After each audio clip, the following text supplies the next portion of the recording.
I know how seriously you take your preparation week to week, but have you given yourself an opportunity to really enjoy this experience a little bit more? Yeah, I think everything we've been able to do this week, you definitely want to soak it all in. It's something we worked really hard to, get to this point. Obviously, we're coming for a reason and having a goal in mind, but just soaking it in with our teammates. We were just out there playing Uno, playing spades, so we're soaking it in. Hey, Jalen. Over here, to your right. Here, Jalen. There you go. Hey, obviously you took care of the football really well this year, just 6 interceptions, but obviously took your shots downfield as well. How did you manage that balance to have the trust in AJ, Devontae, the rest of the playmakers, while also taking care of the football? Yeah, I think the important thing is to always fall back on your work, fall back on your preparation. I was telling AJ today, I said it's no different than us being at FAU, getting our work in there in the off season. So, you really want to rely on your preparation, and I think, we prepared really well all off season, had really good time with each other, got on the same page with the coaches in terms of how we wanted this offense to look, how we want this team to look, and we just tried to carry that to the season. So I don't think anything is going to change in terms of our plan and going into the game. Over here, Jalen. Second row. Dave Naylor from TSN in Toronto. Can you tell us a little bit about just the sense of satisfaction you have being here this week, given the things you went through in your college career, not being a first-round pick and starting your career out in a number 2 role? Yeah, I don't think I've just willingly reflected on everything this far, so I won't start now. I think we worked really hard to get to this point, so definitely a blessing to be here. Second row. Hey, Jalen. Here from To your right. here. Hi, Sammy from Paris. Nice to see you. I have Paris. a question. You should come down. I got PSG tickets for you. Okay. Okay. If everything goes well Sunday, you get the trophy. What are your top 2 places you'd like to take the trophy? And is Paris one of those? I really haven't thought about it. You just put it on my radar now, so that might be a destination at some point. But like I said, man, we worked really hard, and to even have this opportunity in front of us is a huge blessing. And I think it's only a testament to the work we put in as a team, every man on this team. So we'll see what happens. Front row. Left. Yeah, Jalen, D. Orlando Ledbetter, the Atlanta Journal-Constitution. I was talking to Chip Smith, over the years, and he was just telling us back 3 years ago when you were training with him that, he was predicting this for you when a lot of people were not. Can you go back to that time and your time in Atlanta working with Coach Chip Smith? Yeah, Chip, man, he's kind of the originator of the whole off-season training thing, and I spent a lot of good time with him in Atlanta, and he has a lot of wisdom. He puts in work the old-fashioned way. I have a lot of respect for him, and I definitely appreciate his support. Fourth row on the right. Hey, Jalen, right here. Zach Swartz with the Big 12. So first time in Super Bowl history, the 2 Big 12 quarterbacks have faced off against each other. Obviously there for 1 year, but just thoughts on kind of that history and just your thoughts of and memories playing there at Oklahoma. I've always had a very high respect for offense in the Big 12 and football in the Big 12. My respect for the conference definitely grew when I had to play in the conference. And you see all the quarterbacks that come through the Big 12, and obviously Pat and myself playing in this game, I think it's a great representation of the conference. So a lot of great football in the Big 12. Fourth row on the left. Hi, Jalen. Coy Wire, CNN. Such a big part of your inspiring story is how the love of your father has shaped you, guided you, has uplifted you as you chase your dreams. What does Dad mean to you?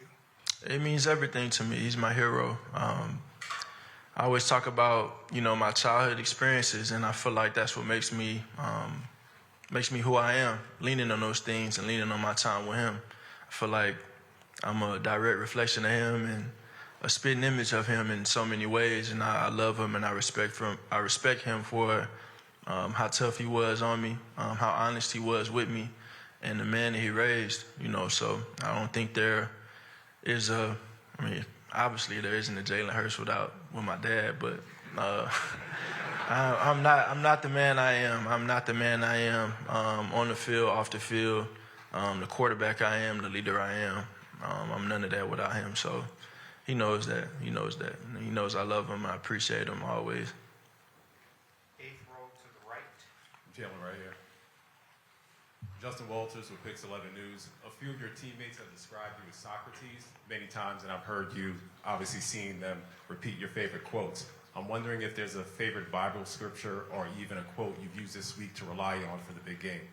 Yeah, I often speak about John 13:7. Jesus replied, "You may not know now, but later you understand." And that is something that I've been able to lean on, since I really got to college. Something that resonated with me and something that stuck with me. And I feel like it applies to all of us. We all go through moments of unclarity and we don't know what's what, but it'll always be okay in the end. You just have to have faith in that. So that's one that's very important to me. Front row to the left. Jalen, I'm here, Heiko Oda from Germany. It's the Super Bowl game, the number one of the regular season for the NFC. It's the number one of the AFC. What kind of game do you actually expect? It'll be a great game. I mean, it'll be a battle. You got the best of the best playing against one another. Two really good teams, two well-coached teams, stacked with players. So it'll be a competitive game. 7th row to the right. Hi, Jalen. Ricardo Lopez from Mundo NFL. Which is the most difficult part about running an offense in a pro level? Well, I think for me personally, my experience with being thrusted in so many different situations and having so many different coaches throughout my career in college and even in this level now, I think the number one thing is you have to invest into your teammates. You have to invest into your teammates. You have to invest time with your coaches as well. I think it's important to go out there and build relationships with the people around you, the people that you're going to be playing with, so everyone can play that much harder for one another. I feel like if you have a relationship with someone, you know them on a personal level, whatever that means, I feel like they're going to play harder for you on the field. So I think that's been a huge credit to where we are now. I think that's why we've come so far, because we've been truly connected all year. We've been on the same page in everything that we've done. And, we've competed hard for one another. So you can see that passion. You can see that passion on the field. You can see that passion in the stands, the city of Philly, all of it. It all goes together. Front row to the left. Pat Burnett with WXCI 91.7. Jalen, I just wanted to ask, how have you been preparing for your first career Super Bowl appearance? I've been doing the same things that I've done all year. I think I've been doing the same things I've done all year. My preparation hasn't changed. This team's preparation hasn't changed. We've kind of gone into it with the day-by-day mentality, taking it day by day, trying to master the day, win the day, and doing it that way. 8th row to the right. Hey, Jalen, how easy was it to build your chemistry with AJ, and what's your relationship like with him? Yeah, I think it's always cool. I always reflect on how cool it is to play with guys that you've known for a very long time. I got guys from Oklahoma in that locker room, guys from Alabama in that locker room. Then the vets, feel like I've known them for years, So talking with AJ specifically, our whole backstory and background with me trying to get him to come to Alabama, it didn't work out the first time, but it worked out this time, and we've been enjoying it. We've kind of hit the ground running, and it's something that we want to do here for a long time. 3rd row to the left. Hey, Jalen. I was going to kind of ask you the same question, but as a follow-up, what's the thing about your relationship with both AJ and Devontae where you guys can get on each other, you can criticize each other? How does that make you guys better, and how does that work on and off the field? Yeah, I think birds of a feather flock together, and I think those are guys that I call true friends, and not only because of men that they are, but the friends that they are, the competitors they are, what drives them, what motivates them to be great. And we come in every day eager to take another step, and we know we are, we know no one is independent in this thing. We're all dependent off of one another, so we challenge each other, we encourage each other, and we push each other. Third row to the right. Nesta McGregor, BBC Sport from London. Jalen, I've only seen you on the TV. Can I say you're much bigger in real life? I get that a lot. Secondly, we are due to meet some of the medical staff from up and down the NFL tomorrow, I believe. We know the league has made rules to make the opposition safer and all across the board, but occasionally they're called interaction. We saw it this season.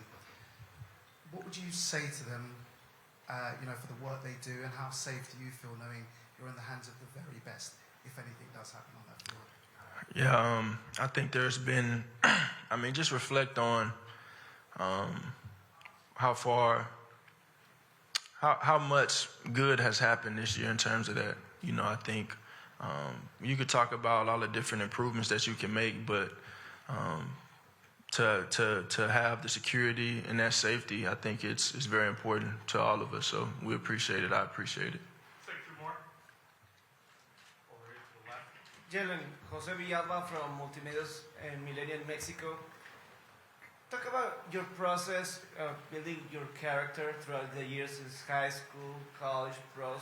You have been coached by some great men, Nick Saban, Lincoln Riley, Doug Peterson, now Nick Sirianni. Great minds. That's helped you to put you together to get to this point to be here in the Super Bowl. Yes. I call them formative experiences. I call all of those things that I've been able to go through. Every person that has had a hand on my growth, my development, been a part of this process. I'm only 24 too, so it's kind of just beginning, but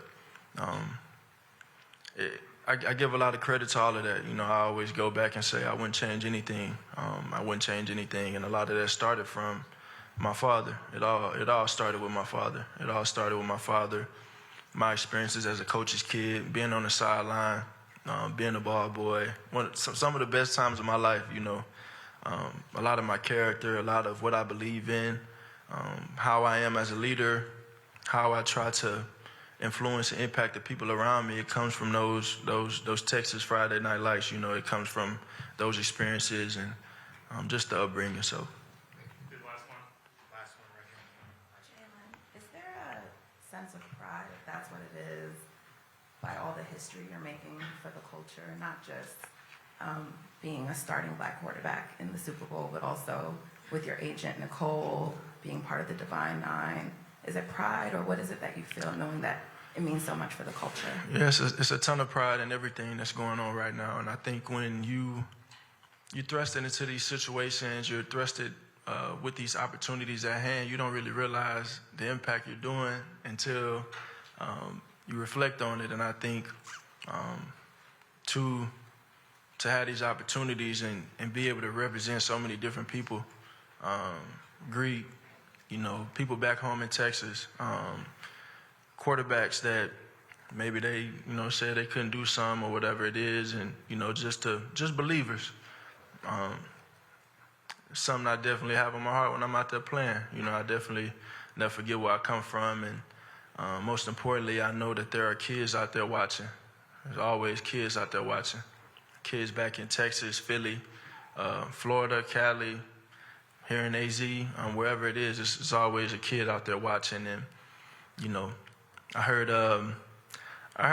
someone say, I don't know if it was Michael Jordan or Kobe, but sometimes you get families and kids that save up all their money just to go to that one game.